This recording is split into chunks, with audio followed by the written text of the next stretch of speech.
안녕하십니까. PMI 한국 챕터 번역출판위원회 1팀 PM을 맡고 있는 오기석이라고 합니다. PM 네트워크 2020년 3, 4월호 이번에는 그 월간으로 발행되던 게 이번 3, 4월호는 합본으로 발행이 돼서요. 이번에 3월, 4월호 같이 리뷰해 보도록 하겠습니다. 예, 먼저 오늘 참가해주신 분들 인사부터 부탁드리겠습니다. 예, 우리 박영로 의원님 인사 부탁드릴게요. 안녕하세요. 박윤로입니다. 예, 반갑습니다. 왜 예, 예, 우리 김상현 이사님. 네. 그러니까 번역출판위원회 위원장에서 이사로 승진한 이상현입니다. 예, 축하드립니다. 반갑습니다. 네, 고맙습니다. 예. 네, 그다음 우리 멀리에서 접속해주신 우리 박창훈 위원님. 네, 안녕하세요. 여기는 토요일날 밤 10시입니다. 밤늦게 만나뵈서 반갑습니다. 박창원입니다. 예, 감사합니다. 밤 반갑습니다. 10시요? 아유, 너무 늦네요. 좀 일찍 시작할까? 네, 아니, 여기 딱 맞아요. 예. 감사합니다. 예, 그러면 우리 지금 3, 4호로 한번 같이 보도록 하겠습니다. 예, 지금 표지에는 이렇게 파워 앤 페러티 해서 되어 있고요. 뭐 여성 프로젝트 PM들에 대한 그런 얘기들이 좀 중점적으로 나와 있습니다. 예, 목차 보시면 마찬가지로 이렇게 엣지 부분, 그 다음에 보이스, 그 다음에 피처, 이렇게, 그 다음에 게팅 인 던으로 되어 있고요. 마찬가지로 엣지 부분에서 하나에 대해서 좀 쭉 한번 리뷰하고 하나에 대해서 좀 얘기해 보고요. 그 다음에 보이스 각 트랙에서 하나씩만 좀 집어서 얘기 나눠보도록 하겠습니다. 예, 먼저 엣지를 쭉 한번 훑어볼 텐데요. 뭐 마린 마벨이라고 해서 노르웨이에 있는 그 고래 관찰하는 그런 시설인 것 같습니다. 뭐 그런 얘기들이 좀 나오고 있고요. 그 다음에 나오는 게 스캐닝 더 호라이즌에서 바코드에 대한 얘기 나오고 있습니다. 뭐 일반적으로 뭐 택배 박스나 이런 데 붙어 있는 바코드인데 제품에 넣을 수 있는 바코드도 있다라고 얘기하고요. 그 다음에 제품 라벨에 소형 원자시계 등을 삽입하는 프로젝트, 그 다음에 이런 라벨들은 제품 정보를 공유할 뿐만 아니라 제품의 위치를 적극적으로 추적하여 급증하는 인터넷에 추적이 될 수 있다 라는 내용들도 얘기되고 있습니다. 그 다음 타임 체인지라고 나와 있는데요. 지금 우리가 주 5일 된 지가 몇 년, 그죠? 좀 10여 년 가까이 된 것 같은데 지금은 주 4일 얘기가 되고 있습니다, 벌써. 예, 그래서 이 부분도 요 내용에 대해서 좀 얘기를 이따가 좀 나눠보고 싶습니다. 예. 그 다음이 요 브랜칭 아웃이라고 해서 많이 아마 경험해 보셨을 텐데 은행에서 그 스마트 창구 이런 개념에 대한 얘기들이 좀 나오고 있고요. 그런데도 불구하고 은행 고객의 한 40% 정도는 적어도 한 달에 한 번 지점을 방문해서 하고 있고 대부분의 고객은 디지털이 아닌 지점에서 새 계좌를 개설하는 걸 선호한다. 그런 얘기들 또 얘기가 나오고 있습니다. 예. 그 지점이나 뭐 공항에서도 보셨을 텐데 그런 로봇들이 돌아다니면서 여러 가지 정보 제공하는 것들 그런 얘기들이 은행에서 이루어지고 있다라는 얘기들이 나오고 있고요. 그 다음에는 여기 인스트루멘탈 프로젝트라고 되어 있는데 여기 보시면은 그 기타 모양의 그런 건축물에 대한 얘기들이 나오고 있습니다. 그 다음 여기 이제 바이탈 사인이라고 해서 여기서는 이제 프로젝트 리더는 비즈니스 주변 세계를 형성하는 기술, 경제, 지정학적 흐름에 대한 깊은 이해를 할 수 있도록 안목을 길러야 된다라는 얘기가 나오고 있고 프로젝트 경제를 이끄는 6가지 트렌드에 대해서 얘기되고 있습니다. 그 6가지 트렌드가 아프리카 및 개발도상국에 대한 얘기, 그 다음에 기후변화, 인공지능, 그 다음 세계화, 글로벌 인프라, 그 다음에 사이버 보안 문화가 6가지 큰 트렌드다라는 얘기들이 되고 있습니다. 그 다음에 나오는 게 이제 타이트 스팟에서 요거는 이제 자율주행 얘기인데요. 자율주행이 자동차만의 문제가 아니라 여러 가지 인프라적인 측면에서 표준이나 규정이 없기 때문에 이런 문제들이 좀 방해가 되고 있다. 그리고 이런 메르세데스 벤츠 이런 데들은 이제 주차 관련돼서 지금 자율주행 차들이 있을 거고 자율주행이 아직 대응이 안 되는 차들이 있을 텐데 그런 차들의 주차를 어떻게 관리해 나갈 것인가 그런 것들에 대한 연구가 지속되고 있다라는 얘기들이 되고 있습니다. 그 다음은 푸에르토리코의 인프라 문제에 많이 좀 부족한 부분이 있다는 얘기들이 되고 있고요.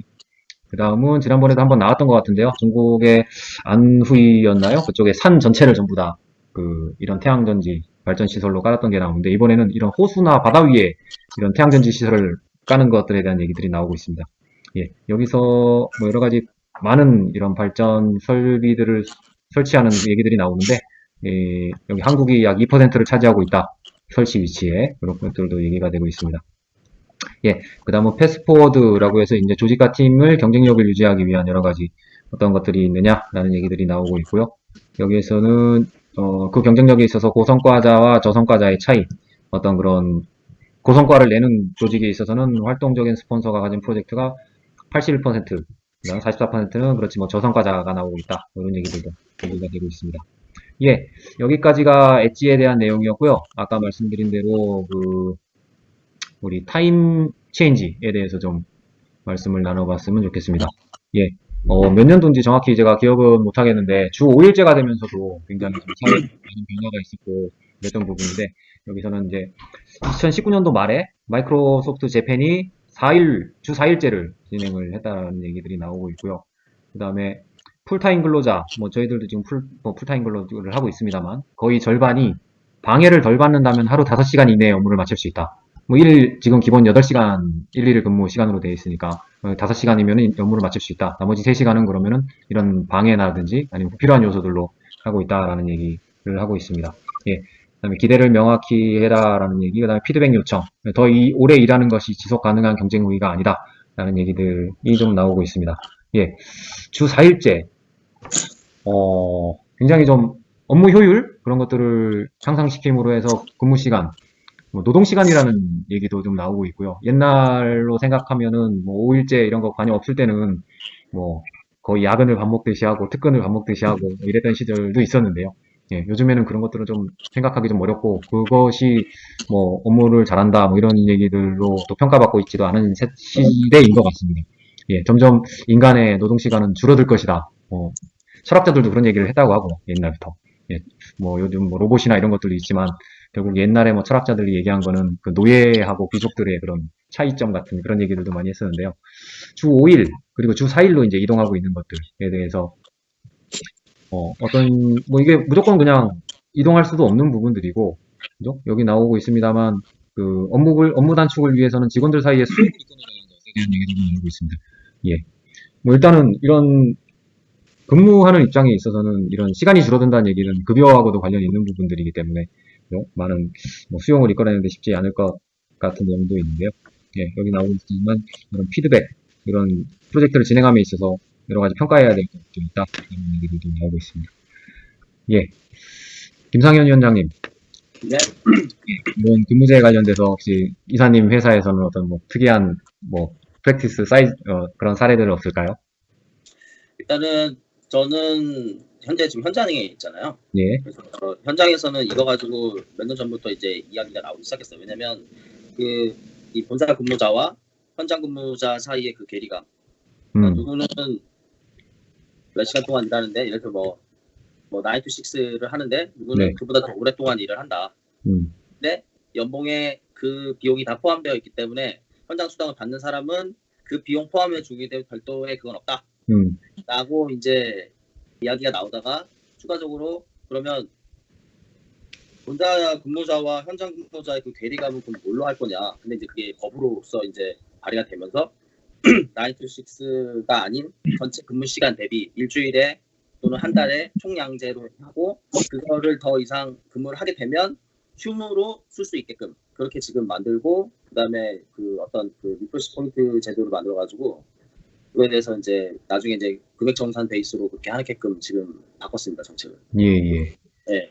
근데 이제 그게 또 이거는 이제 그 대규모 건설 회사, 그러니까 제가 다니고 있는 건설 회사의 일이고 이제 저희랑 같이 일하고 계시는 비즈 파트너 분들, 그러니까 그 중소형 건설사 분들 있잖아요, 저희 현장에 들어와 있는. 예.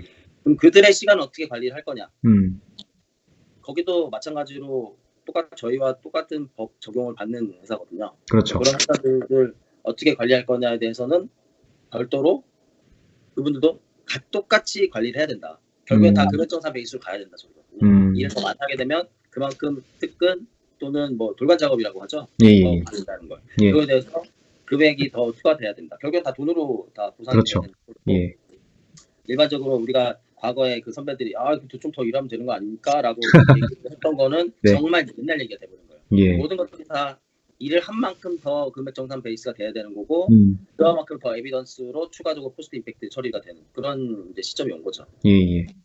이 문제에 관련돼서 가장 이슈가 됐던 거는 아마 작년에 52시간제? 그걸 이제 도입하면서 굉장히 크게 많이 바뀌었고, 여러 가지 관리적인 문제도 그렇고, 실제 어떻게 운영할 것인가에 대한 고민들 굉장히 많이 했던 것 같은데요. 저희 회사는 지금 52시간제 하는데 저희 이제 연구소 같은 경우는 재량근무제를 실시를 하고 있습니다. 그래서 기본적으로 정해진, 뭐 연봉제다 보니까 정해진 시간을 하고, 근데 이제 얼마를 하든 뭐 52시간을 초과는 안 되죠. 초과는 안 되지만 일단 출근을 했다가 퇴근하면 일단 8시간은 인정이 되는 부분이 있기 때문에 그런 것도 이제 아까 말씀하신 대로 돌발 작업이나 이런 게 발생했을 때는 조금 더 긴 시간 근무하고 그게 이제 해소가 된 상황에서 좀 리프레시 하면서 보상해 줄 수 있는 그런 식으로 좀 운영을 하고 있습니다. 예. 네. 박영로 의원님은 어떠십니까? 저는 타임 체인지에 대해서 예전에 아무래도 작년인가 재작년에 52시간 바뀌면서 좀 말이 많았거든요. 그렇죠. 이게 바뀌면서 저희 월급이 엄청 줄어버렸어요. 그래서 찬반에 논란이 많았었는데, 예. 그거야 그렇지고 제가 예전에 고등학교 졸업하고 이게 주 5일제로 전체 다 바뀐 걸로 제가 기억하거든요. 예. 2004년인가 2005년인가? 근데 그때는 잘 몰랐는데 지금 제가 이렇게 한 번씩 그 프랑스 사람들이랑 일을 할 때가 있는데 예. 거기는 주 35시간인가 그렇더라고요. 35시간. 예. 일이 안 하네요. 아니, 저희 입장에서는 뭔가 이렇게 요청하고 빨리빨리 해야 되는데 그렇죠.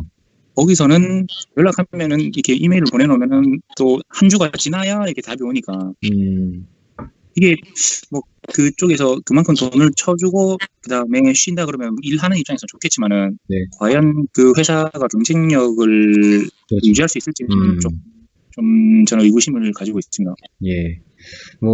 아까도 나왔지만 김상현 위원장님 말씀하셨지만 작업에 대해서 전부 금전적인 보상으로 이루어져야지 제대로 이루어진다라고는 했지만 회사 경영하는 입장에서 보면 그건 또 뭐랄까 비용 상승으로 이루어지는 부분이기 때문에 항상 52시간 운영할 때도 어떻게 비용을 유지해 가면서 작업 시간에 대한 것도 유지할 거냐 그런 얘기들이 굉장히 많이 됐던 것 같아요. 그러면서도 언뜻 생각하기에는 정말 지금 박영로 의원님 말씀하신 대로 이거 경쟁력이 떨어지는 방향으로 이동하는데 저희 상대편 회사에서도 지금 한국에 그렇게 법이 바뀌지 않느냐, 괜찮냐, 이런 우려의 목소리들이 자꾸 나오다 보니까, 예, 그런 부분들이 좀 있었던 것도 사실이었던 것 같습니다. 예, 혹시 박정훈 의원님, 캐나다 쪽이나 그쪽은 어떠신지 좀 얘기해 주실 수 있어요? 제가 이쪽 산업에 대해서는 깊이 아는 건 별로 없고, 다만 이 시간이 단순히 주당 근무 시간을 줄인다, 느린다라는 것으로만 볼 게 아니고, 예. 이해관계자 입장에 서로 막 다르잖아요. 그렇죠. 우선 법적인 측면에서 보면 예. 근로기준법과 관련되는 법들이 있고 예. 그것들이 줄어드는 것에 대해서 관련 법들을 지원할 것인지 예. 또 고용자 입장에서 보면 회사 입장에서 보면 회사에서 코스트 관리하는 걸 관리계획을 하려거든요. 아시죠? 네네. 네. 관리계획서는 인건비를 계산할 때 시간과 임률을 그렇죠. 하는데 예. 당연히 시간이 줄어들면 동일 임률에 코스트가 인건비 웨이지가 줄거든요. 그렇죠. 그러면 직원들의 형태가 풀타임이 있고 파트 작업이 있는데 예. 근무 시간이 줄어들고 느는 거와 관계없이 그 사람의 수입은 생활이 일정하게 맞춰줘야 되잖아요. 예. 그것이 안 된다면 줄어드는 게 별로 의미가 없죠. 네. 생산성이 높아지냐 줄어드냐는 또 어떤 업무냐에 따라 다르거든요. 회사의 성격이 그렇죠. 다르고 예. 인더스트리가 다르고 예. 같은 회사에서도 어느 직종냐에 따라 다르고 예. 일하는 업무에 따라 다르죠. 예를 들어서 지금 주 52시간 나오고 그러지만 예. 어떤 인더스트리는 몇 개월 동안 엄청 바쁠 때가 있거든요. 그걸 결코 그렇죠. 법으로 지킬 수 없는. 예. 그걸 지키려면 관련 연관대법을 막 바꿔야 돼요. 예. 예를 들어 회계감사 같은 경우는 12월부터 4월까지 엄청 바쁜데 그렇죠. 그거는 금융감독원의 법을 지키려고 바꾸거든요. 그렇죠. 52시간을 지키면 그 법을 못 바꿔요. 못 바꾸고. 예. 그럼 공시시간을 못 해요. 그럼 어느 거 우선이냐 이거? 시간이 그렇죠. 우선이냐? 예. 금융감독원 법이 우선이냐? 예. 그러니까 이게 물려지는 것이 많은데 여기서 타임 체인지에서 보면 다만 근무 시간 거기에서 생산성, 네네. 직원들 직원들의 이런 태도, 스케줄링 이런 거에서 국한돼서 일부 프로젝트 뷰에서만 볼 뿐이지 네네. 전반적으로 보면 연관되는 이해관계자들이 훨 많다 이거죠. 예.